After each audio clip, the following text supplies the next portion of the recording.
qabeenya caalu fayyaa waan ishiin nama gooto dagartanii ani waan hin ta'e dhugaa namni fayyaa hin qabne homa tokko hin qabu namni fayyaa hin qabne kisiin isaa duwwaadha kisiin isaatillee guutuu ta'u duwwaadha dhugaa sini galee namni fayyaa hin qabne homa tokko gochuu hin danda'u ila intallee hamma tana geessu kun anumti jabduun hamma naga'u kun nama tola fuudhee nama tagna deebisa ture namatti hin deebiin anumti amma kana ga'u kun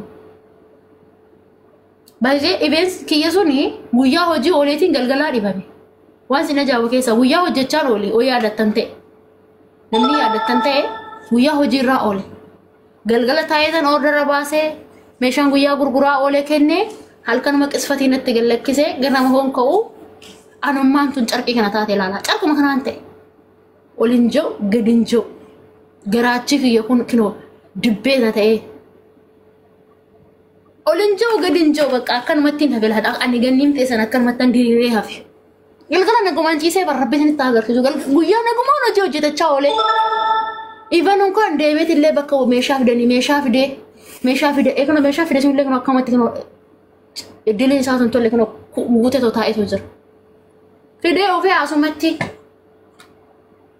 meeshaa baasee gaafa kamsaa galgala guyyaa hojjechaa oole gaafa kamisaa hojii hojjechaa oole guyyaa guutuu hojii hojjechaa oole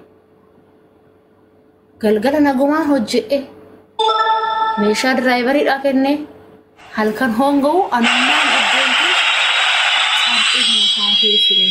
nama tolna fuudhee nama tolna kaasaa ture sini galee ambulaansii keessa nama dhaabachuu danda'u ambulaansii keessa baatanii nagashana nama guddoo kan argitanii qabeenya caalu fayyaa biileena rodoo taate kufnaan namni si kaasu hin jiru kufnaan kufte bakka biileena rodoo qabaate otoo ilaalaa ilaaguma gaaraa rodoo geesse ibeessi qabannaan baqqaatiin jirtu tushaan ta'een siniin jaa tushaa teeban ta'e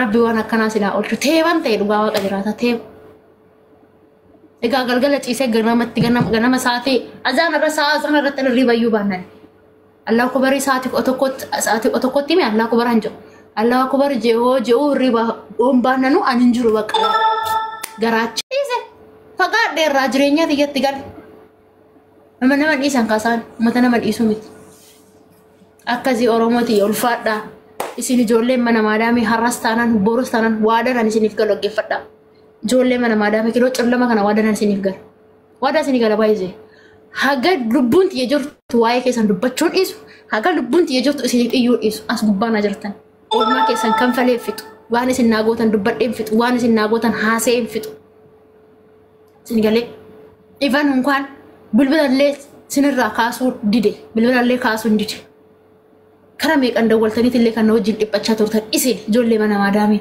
kan waa'ee kiyyaa dhimmamaa ture isin ijoollee mana maadaamii as gubbaana jirtan har'allee bolorree taanaan waa'ee keessan dubbachuu hinuma hin dhiisne waa'ee keessan dubbachuu dhiisu kunoo waadadha qaalla madirla saba waa'ee keessan haasa'uun dhiisu aga lubbuun tiyya keessa jirtu isiniif sagalee ta'uu dhiisu isiniif dubbachuu dhiisu haftu baddu baddi malee saree jenni kan baddu baddi malee agaa lubbuun tiyya keessa jirtu waa'ee keessan dubbachuu hinuma dhiisne waadaan kiyya kana qabaadhe allaqaa sinin gargaaroo mallaqas qabaadhe immoo rakkataa ilma oromoo bira hin darbu rakkataa intala oromoo bira hin darbu duruu darbaan turre ammas immoo dumbulloo takkaon qabaadhe sumanii dhansin bukkeen dhaabbadhaan waan hin qabu uummata kiyya bukkeen dhaabbadha warroonni naagootan hundi keessan nu galatooma tokko lama maqaa keessan yaamee odoo waan galateeffadhu ta'e maqaa keessan yaamee tasin galateeffadha garuu olumatti qabee oromoo tiyya cufti keessan oromoo tiyya hundi keessan amantaadhaan kutaadhaan oromoo addaa sinin qoodin naaf jiraadha ala raasee as gubbaa jirtan as gubbaan jirtan uummata oromoo jecha isiniif hin qabu dhugaa jecha isiniif hin qabu waan kanatti aansee warroota zuuraa kiyya jiran koshkoshoonni Dubaay keessa jirtu isa takkaanatu Dubaay jiraata takkaasaatu Dubaay jiraata rakkoon hin jiru hangaarraa hafe gaafii yoo qabaattan nagaa baddaa ammarraa baha borojii awwal agarra ka oromoo tiyya duddee dhedhee tammataa kiyya dhedhee dirqama kaa hojiitti deebi'uun akkasumatti ree ji'a lama hojii malee dhaabe deebi'uun qabaa miree hojiitti deebi'uun qabu haga ta'e haga hundi kiyya danda'e Hunnallee hin qabu.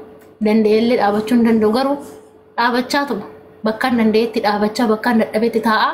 Hojii kiyyatti deemuu hin qaba. Maaliif jenna manaa kiraa jira. Kiniinii jira.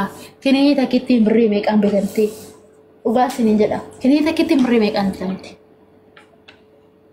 Kanaafuu hojjedhu malee echa dhufaree bakki dhufu hin jiru.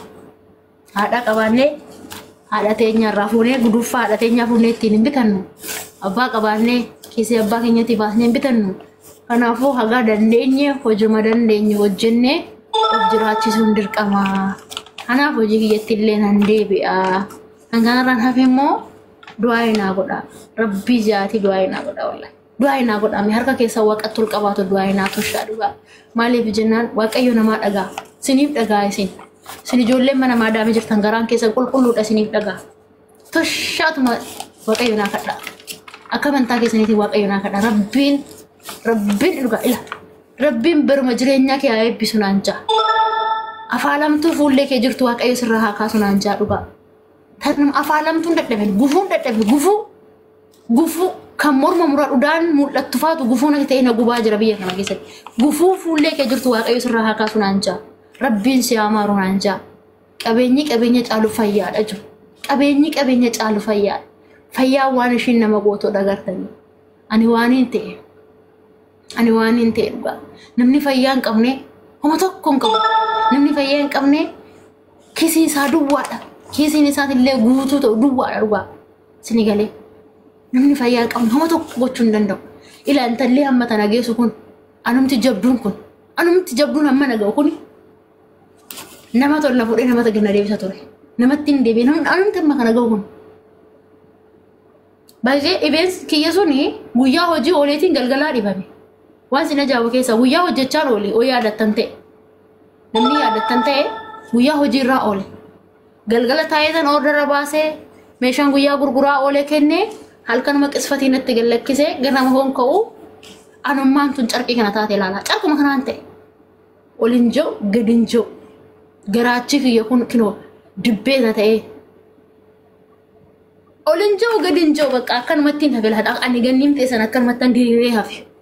Galgala nagumaan ciisee barrabbiin itti agarsiisu guyyaa nagumaan hojii hojjetachaa oolee. Ivanun kan deebiit illee bakka meeshaa fidanii meeshaa fide eegana meeshaa fide sun illee kan akkamatti kan iddileen isaa sun tolle kan guutee taa'eetu jira. Fidee ofii asumatti meeshaa baasee gaafa kamsaa galgala. Guyyaa hojjechaa oole gaafa kamisaa hojii hojjechaa oole guyyaa guutuu hojii hojjechaa oole. Galgala nagumaan hojje'e meeshaa diraayivaridhaa kennee halkan hoonga'u anummaan iddootti saantii nama tolna fuudhee nama tolna kaasaa ture. Sini galee ambulaansii keessa nama dhaabachuudhaan danda'u ambulaansii keessa baatanii nagashan nama guddoo kan argitanii qabeenya caalu fayyaa. Biileena rodoo taate kufnaan namni si kaasu hin jiru. Kufnaan kuftee bakka. Biileena rodoo qabaate. Otoo ilaa hagguma gaaraa rodoo geessee ibeessi qabannaan baqqaatiin jirtu. Tushaan ta'een siniin jaa tushaa teeban ta'e. Rabbi waan akkanaa silaa oolchu teeban ta'e dhugaa waaqa jiraata teeba. Egaa galgala ciisee ganama sa'aatii azaan irra sa'aa irratti hirribayyuu baannan. Allah kubari sa'aatii tokkotti mi Allah kubaran jiru. Allah kubari je'oo hirriba baannanu anin jiru bakka. Garaachi kiyya kun odoo akkanatti marfee miti odoo inshallah odoo ila albee akkatti itti sakkaatanii itti seenu albee bokoo kee garaan kiyya kun dibbina ta'e. Nabseen tiyyaa sitti nagaltee sitti jedhee odoo akkasuma san argee dhufee hin ibamne beekaa ibamte namaan jedhu jira. Maal jettarreessi namni harka keessan irraa nyaatee harka keessan irraa dhugee namni sin beeku hoo akkasin hin joojoome maal jettu sen hagaam sin dhagaam nama ibanati nama abdattan tokko ndoom nama abdattan nama boruuf abdattan nama iftaaniif abdattan tokko boruuf naataa itti namni abdattan tokko ija isaatiin sin argee agartuu isaatiin sin argee yoo akkasin hin joo hagam lapheen keessa sin cawu. Namni sin dhiyoo jiru akkasin hin jiru.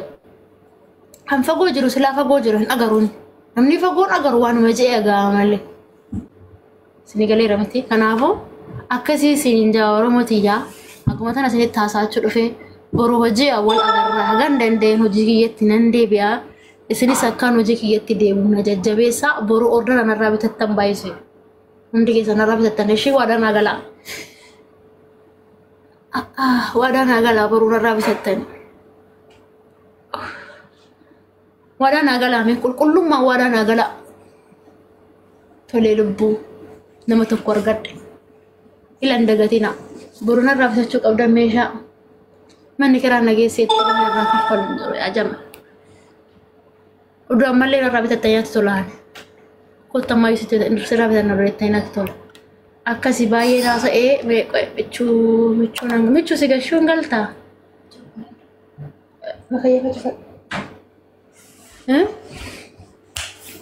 bichii laga fayyitee fayyee jira akkuma xiqqoo naafee mamaa xiqqoo naafee malee fayyeera waaqa xiqquma naafee malee fayyeera fayyaa malee shigannii koo jimmittii koo haadhittii koo tolee lubbuu koo ishii lubbuu fayyitee fayye walla fayye dhugaa galanni abbaa kootiif haa ta'u galanni waaqayyoof haa ta'u fayyee jira Oromootiyaa hundi keessanuyyuu Oromootiyaa irraan dhaladhe kaasaba koo maaliin go'aree isaan irraa hun dhaladhe boru laalila shiita cabachaba walla boru nagaan nu abushuuti nagaan jechuun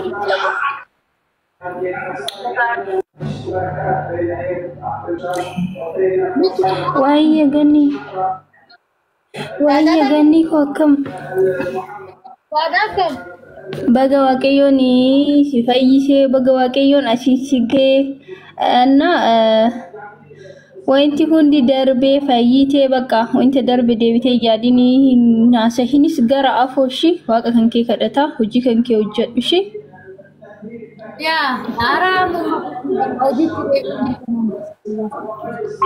Inaaseen deebitee waan akkanaa naaseen hojii kan keetii jabaadhu hojjedhu malee hinaaseen inumaanu naaseen bakka.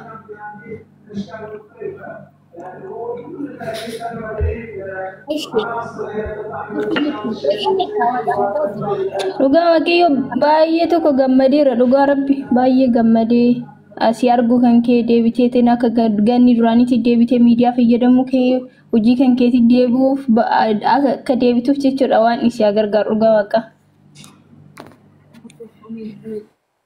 Ameen haadha koo ameen ulfaadha. Ayya itti fufa abbaan dabaree. Namaaf oduu namaatiif iddoo hin kennini. Namni ni dhibamee argine namni dhibamee osoo argu biyya namaatiif sanu namni dhibee namaatiif namoonni jedhu inni nu beeku ani bicha waaqayyoon isaanii alaffisu hunda isaaniitiifu deebiin kennini bakka waaqa kan kee kadhadhu.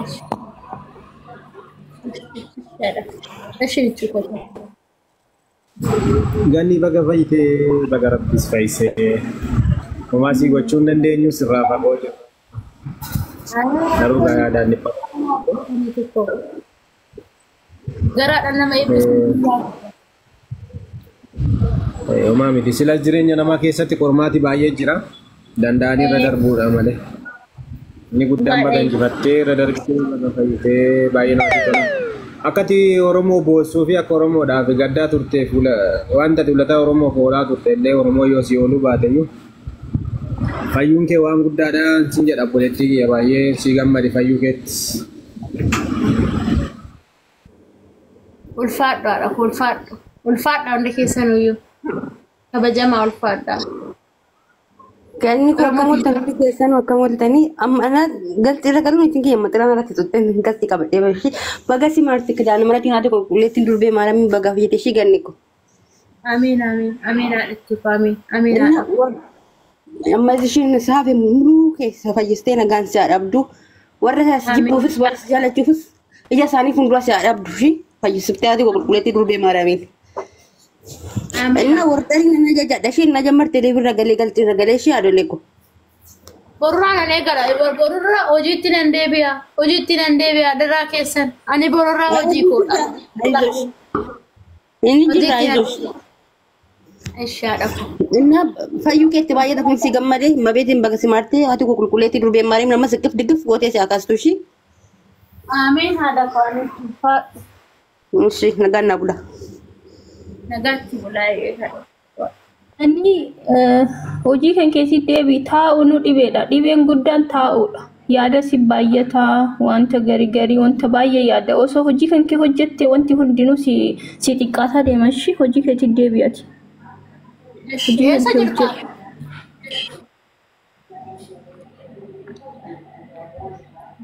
Wayii hodee ko anu hojii seenee beebar hin seenee.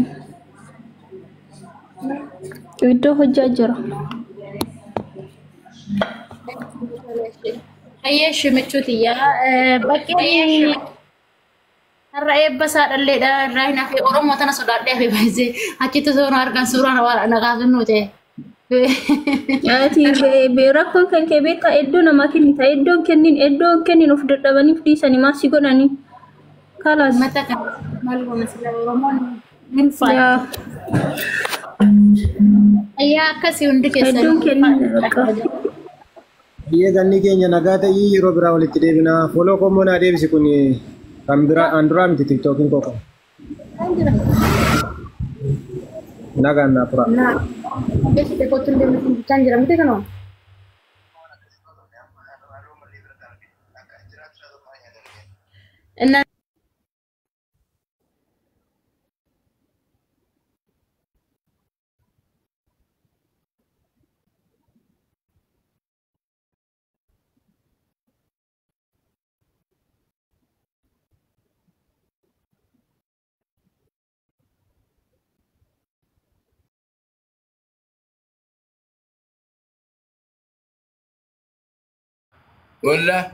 ولا انا لا صار بلانو اللي خريتي ابرين من نورو